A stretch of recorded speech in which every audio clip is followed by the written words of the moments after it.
have God in that box. Like most high schoolers, like most Catholics, we have God in that box, and because of that, we're settling for second best. You see, He's created us for a purpose. He's created us for joy. He's created us for freedom.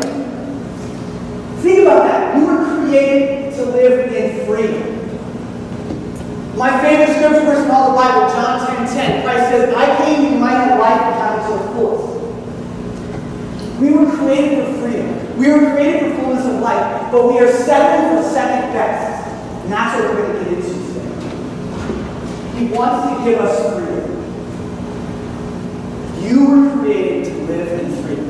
I don't think that's our experience as young Catholics. I think sometimes we go to confirmation class or we go to church and we feel like sometimes it's a list of rules, it's a list of things we need to do, and we don't experience a whole lot of freedom. Well, Christ wants to give us freedom because we were created for it. Now, in order to know freedom in our lives, we need to know what freedom is. So I want to ask you guys, think about this question. What is freedom? Oh, I lost my microphone. How would you define freedom? I want to hear from some of you guys. How do you define freedom? What is it to be free? What is it to be free? Come on, it's America. America, no freedom, right? What is it to be free? Exist in love without boundaries. Wow, that's the lowest answer I've ever heard. Okay, to exist in love without boundaries. Okay, that's interesting. All right, what else? I think there's a lot of answers we can give this, so I want to hear it. What is it to be free?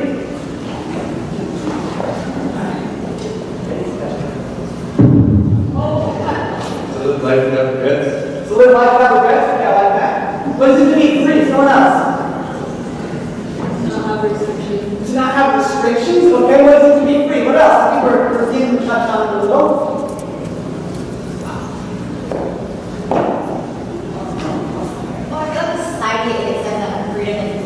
Choosing to do whatever you want and do whatever makes you happy, but I think it's I got to try to say what else.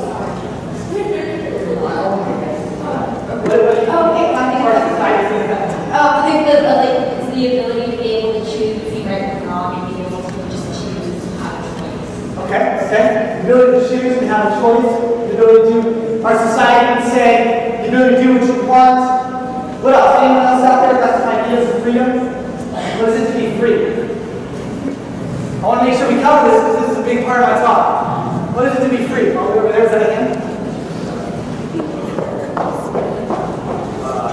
Freedom to be free means to be like not caring about how we're living. Okay, yeah, for sure. Anyone else? Last one? I think we covered a lot of it. I think that was good. All right, then let's get a little bit of a vote here.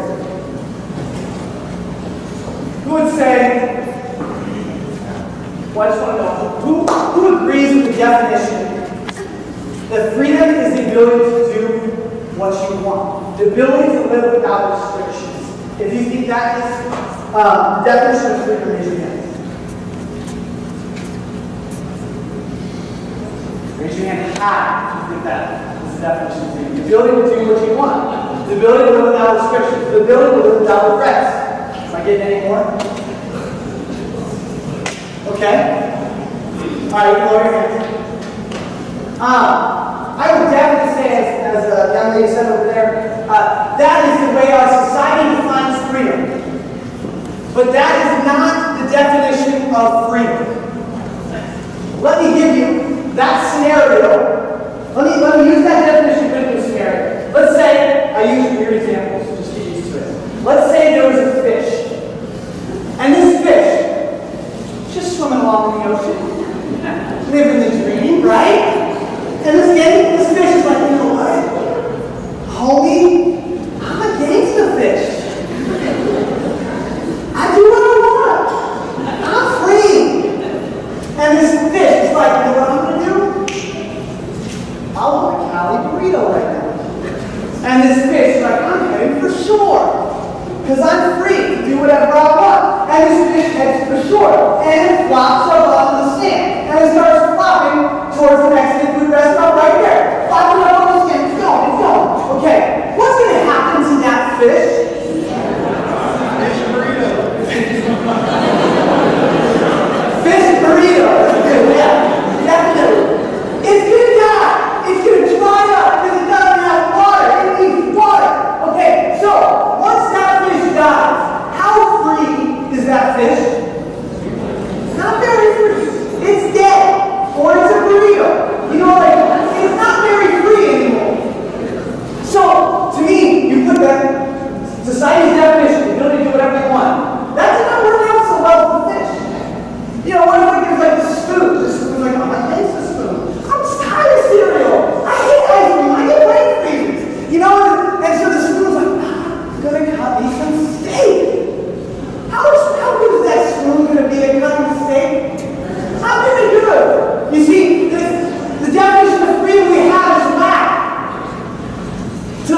what you were created to do. The ability to do what you were created to do. So in order to know what we were created, what we were created for, in order to know our purpose, in order to know what we were created to do, there's only one source to go to, and that's God. Then if we want freedom, the God who created us knows what He created us for. He knows what He created us for. I need something for an example.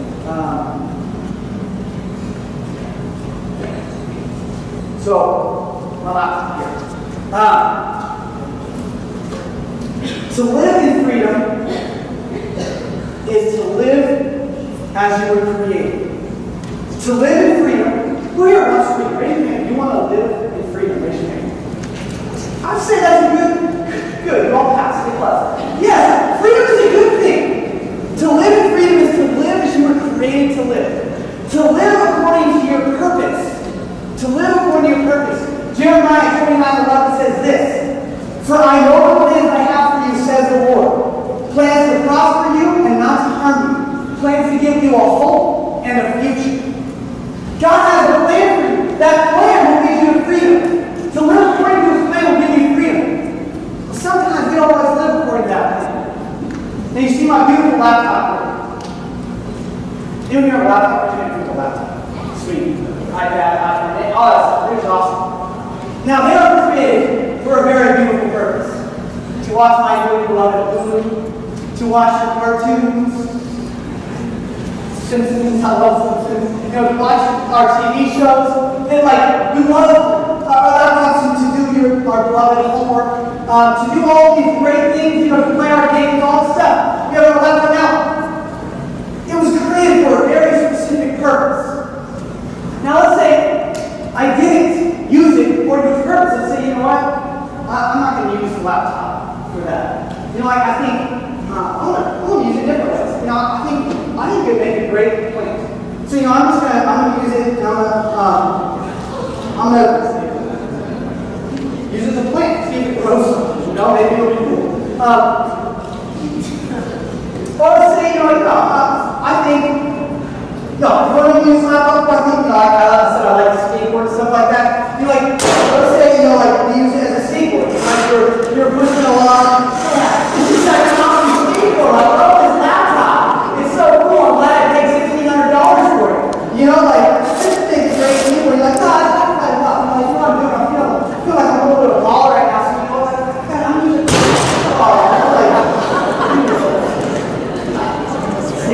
No, you can't touch this.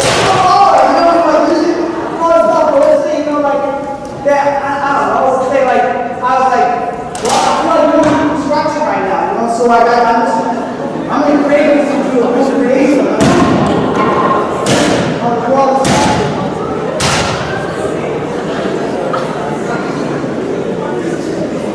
I think I just broke my cross.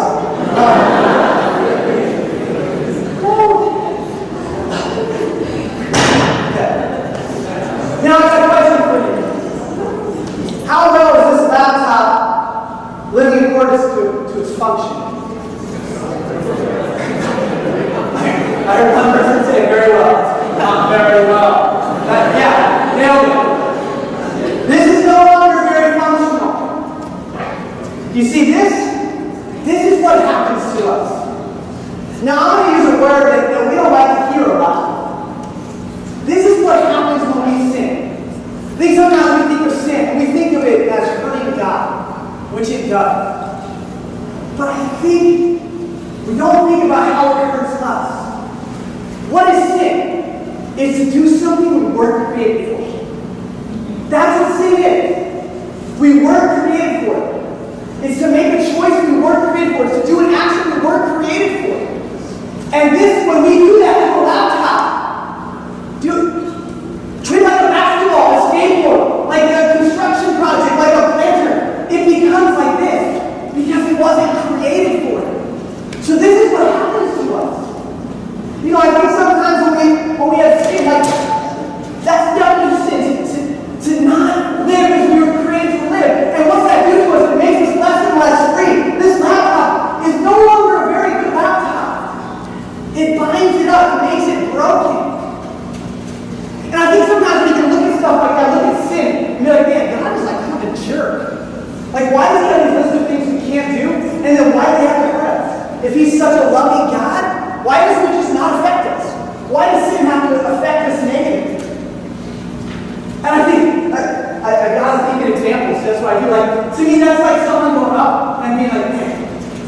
someone taking a hammer and they just start wailing on their toe. Bah! Bah! Oh, God, something cured. Why did the hammer hurt my foot?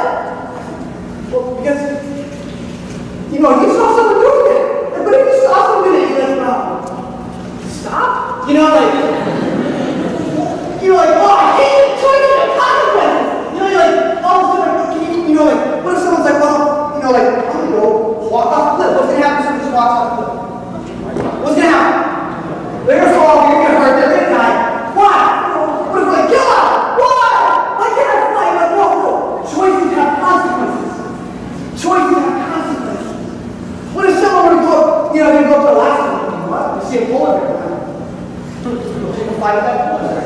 That thing's about to go wrong way. I don't like it, And then you go up, go up the polar bear, stop. Come out. Okay. Choices have consequences, right? We would look at that in the physical world and be like, don't do that. That's going to have consequences. Well, the same thing in the spiritual world is, guys, the fact is, choices have consequences. If I hit my foot with a hammer, it hurts. If I walk off a cliff, it's not a good ending. If I pick a fight with a polar bear, dude, choices have consequences. And those choices, if they aren't what we were created for, make us less and less free. Polar bear, I'm dead. Walking up a cliff, I'm dead. Hitting my toe with a hammer. Screaming. Choices have consequences. We need to take that mindset in the physical world. Spiritually, when we make choices and do things we weren't created for, they have consequences and they hurt us. They make us less and less free. They make us less and less free. And so there we get stuck. We were created for freedom. Sometimes we act in a way that we weren't created for. We act against our purpose. We act against God's plan in our lives. That's called sin. It binds us up and we feel stuck. Now maybe it's not just the consequences of sin in your life or my life. That sometimes, like with our parents, sin, it makes us less free. That we just get caught in these situations because of sin and we get stuck. Here's where it gets good. Let me tell you a story. So, when I went to college, I got to study abroad for 3.5 months. Best 3.5 months of my life. It was awesome. I lived in Austria during that time, in the Austrian Alps, the same mountain range as the Swiss Alps. Lived in there, in a 13th century monastery. It's a huge church. That's where we lived. Okay, it was awesome. We traveled every weekend. We had 4-day weekends every weekend. We got to travel and go all over. Went to 9 different countries. Shook hands with the Pope. Skydived over the Swiss Alps. Got to do all this cool stuff. And there was one day where me and 3 of my guy buddies, four of my guy buddies, we had heard that close to where we were living, there was this waterfall. And not just any one falls. People were like, it's an awesome waterfall. You gotta go. It's like 30-minute hike. It's like, okay, so he set out one day to go to this waterfall. We get there, and it was awesome. We get there, and this was not just, I was expecting like a 3-tier, like a little waterfall. This was a 100-foot waterfall. It was awesome. And guys and girls have very different reactions to waterfalls. Girls, they see a waterfall, and like they get remind of just my guys. And if girls would have gotten there, done, this is beautiful. I love nature. And they're like, this is awesome. Let's have some tea and just work out, And like, I don't know, I'm not a girl. We didn't have that reaction. Okay, what's a guy's reaction to a waterfall? Anyone want to guess? Jump off it? Okay, that's a 100-foot waterfall. Okay, and I forgot to mention that it's about 1 foot of water with all rocks. I understand the jumping part now. I see where you were at. Okay.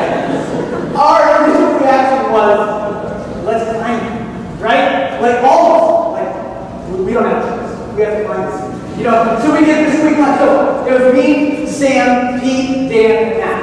I'm like, all right, we're gonna climb it. And for some reason, my buddy Pete, he's like, no, I'm good. I'm just gonna stay here. Okay. It's kind of weird, but okay. So we all climbed. It took us 3 hours to go down. We had to go so hard. Because this is a cliff. It was a cliff. So we had to go all the way like a mile around and come back around. We were scaling. We were hanging on the roots. It was gnarly. I almost died like 5 times. That's not my life. I love it. You know, and so we get up to the top, and of course, the guys at the top of the so we all spat off it. It was great, you know. And then we went back down, and we went back down to the side, got to the bottom of the waterfall, and it was starting to get a little dark, so it was time to go. And we're like, okay, well, where's Pete? We're looking around, and my Pete would yell, Pete, where you at? And all of a sudden we hear, hey! And we look up, and about 70 feet up the waterfall, like on the cliffside, Pete's right next to the waterfall. Like right next to it. You know? My God. Okay. So right, Pete, time to come down. We gotta go, it's getting dark. And so he starts shimmying along. He's just on like a little ledge. Okay? He starts shimmying along. Okay. So it's all rock. Rock, water. I hope you see where I'm getting at this. It was very slippery. And all of a sudden we see Pete just, his feet come out from under him. And he starts sliding down the rock face. So he's sliding down a part that's just like, it's at a steep angle, he's just sliding down it, and then it comes to a ledge that's a 30-foot drop down to the rocks. Down to the part that was dried out. There wasn't even water down there. It was an empty riverbed and jagged rocks. And Pete's just sliding towards that. And I'm going to stand there watching. My first reaction was, dead?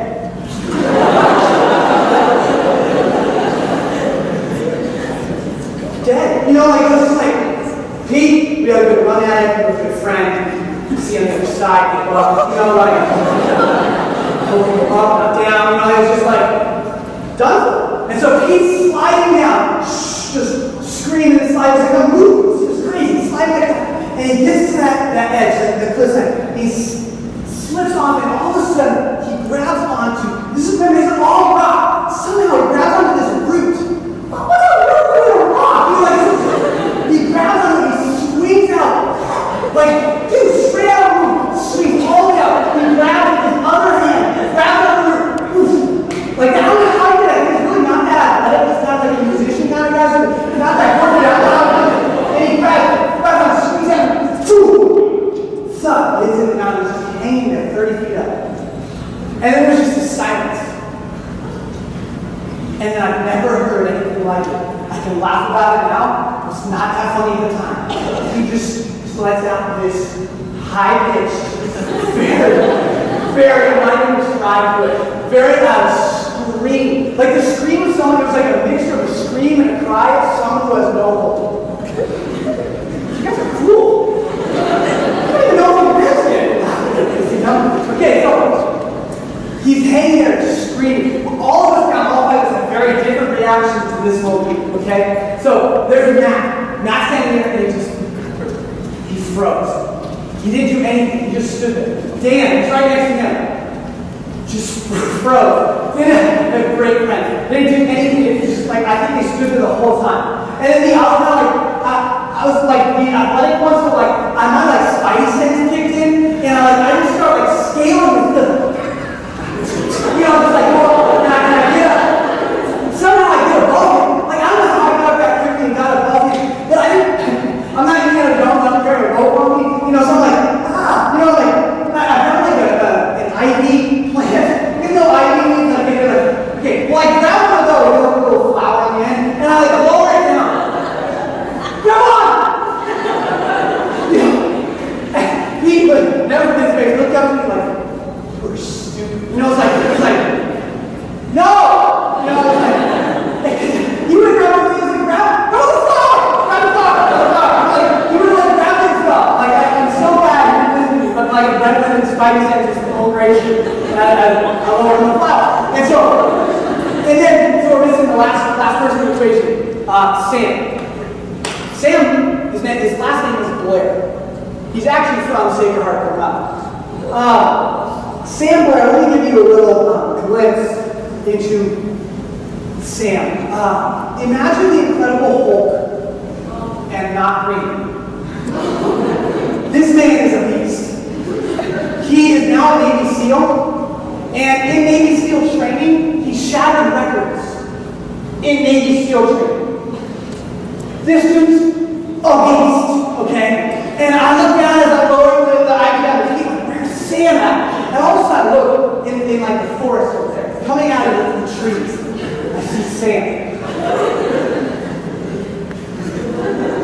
Sam has a tree.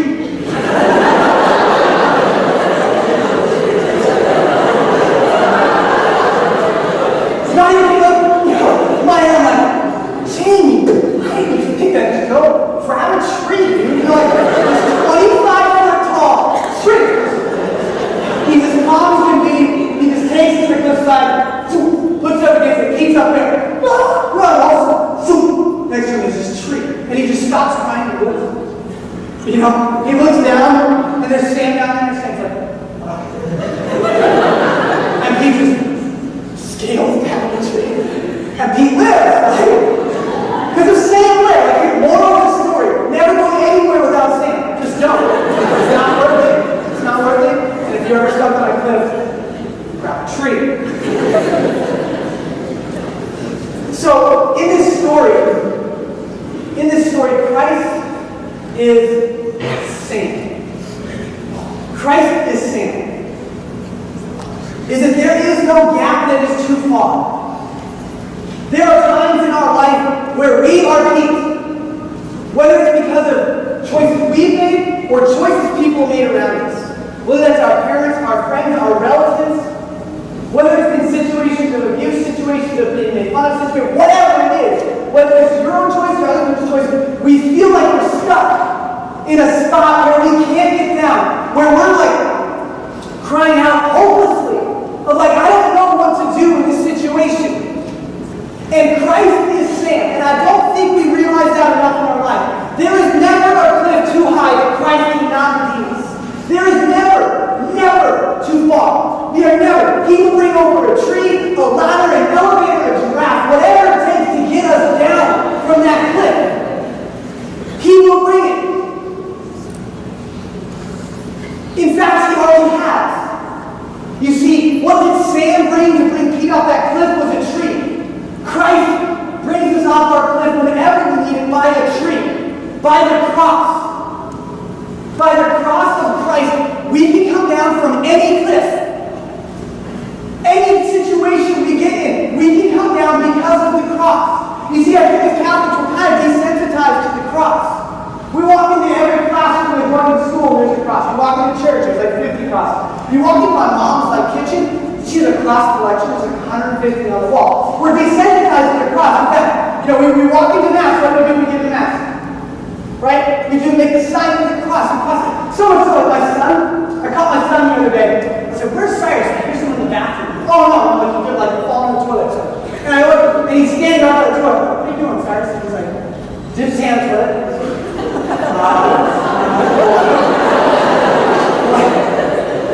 Yes? No. Wrong. There's like this crowd moment to get that. Okay, but like, the cross is huge. The cross is huge. So, we forget what the cross is to us. We forget what the cross is to us. I hope this still works, even though I just ruined my cross. Who's staying nails? Okay.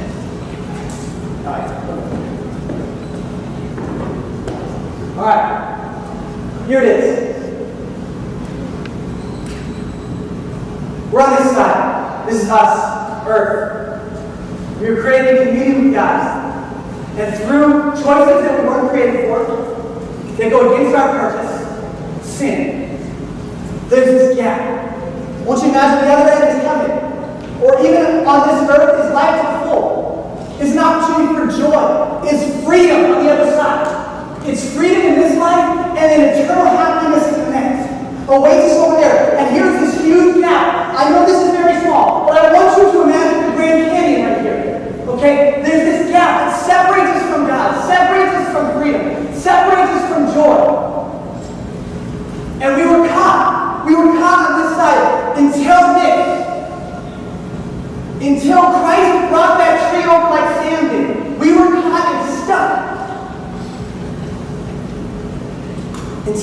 that. And he redeemed us. And he redeemed us.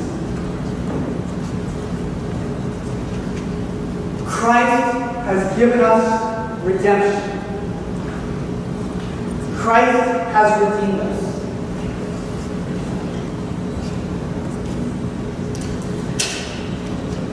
I think we don't really fully know what the word redeemed is in our faith. What is this?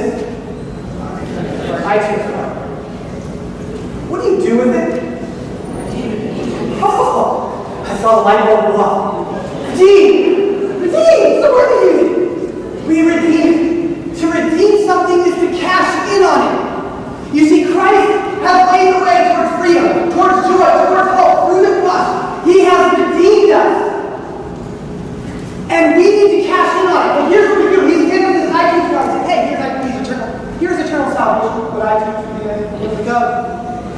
And here's what we do with it. We're like, oh yeah, Christ died for me, he loves me, all this stuff, he wants to give me freedom. And here's what we do with it.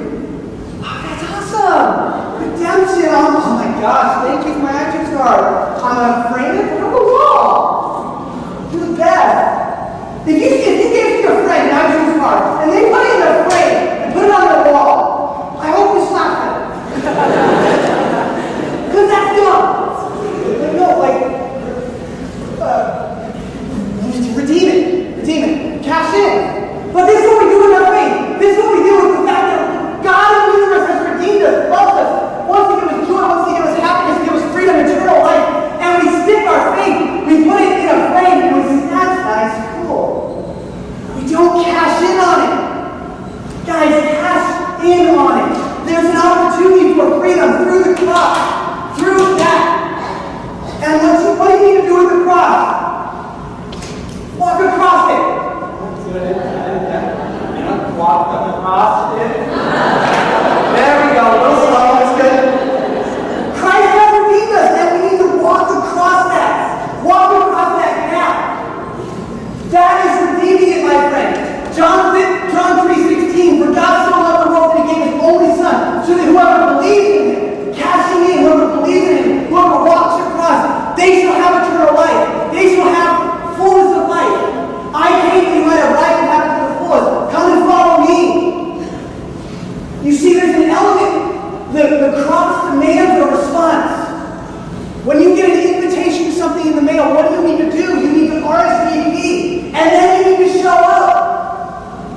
That's where our generation, my friends, is lost. We know all the stuff about our faith. We know he died for us. We know his Catholics, all this stuff. But we're not cashing in on the fullness that he wants to give us, the freedom he wants to give us. And he wants to give it to you. Maybe you feel stuck on that cliff like Pete did. Christ is ready to bring a tree, to bring whatever it takes to get you down. And not just once. There's no getting saved once. Every day he can do that for us. Through confession, through giving our lives to him. Guys, the cross is huge. In the cross awaits redemption. Awaits freedom. But it's on you. Christ already did his part. This bridge is there. The bridge towards freedom is there. It's up to you to walk across it. It's up for you to cash in on it, to redeem it. How do you do that? Talk to your youth minister about that. Talk to your priest about that. Say, I want to cash in on what the Lord has cast in me. I want to give it a shot. You see, when I did, that's when it all turned around. That's when I experienced freedom. That's when I experienced life in the Lord, and I have not looked back. God wants to give that same freedom, that same joy to you. You need to cash in, experience His freedom. Let's close with prayer. In the name of the Father, and the Son, and the Holy Spirit. Lord God, I thank you that you offer us this freedom, that you've redeemed us through the cross. Help us to walk across it. Help us to take action in our lives, Lord. Let us be surprised by you today. Let us step out of our comfort zone. Let us open up those boxes today, Lord, and just let you take us. Let you take us down from the cliff. Let you love us. Let you lead us towards freedom, Lord, because we so badly want to know our purpose. We want to know what the freedom Lord, we know our hearts are restless until they rest in you, Lord. Help us to find you today. In Jesus' name we pray. Father, Son, and Spirit. Before you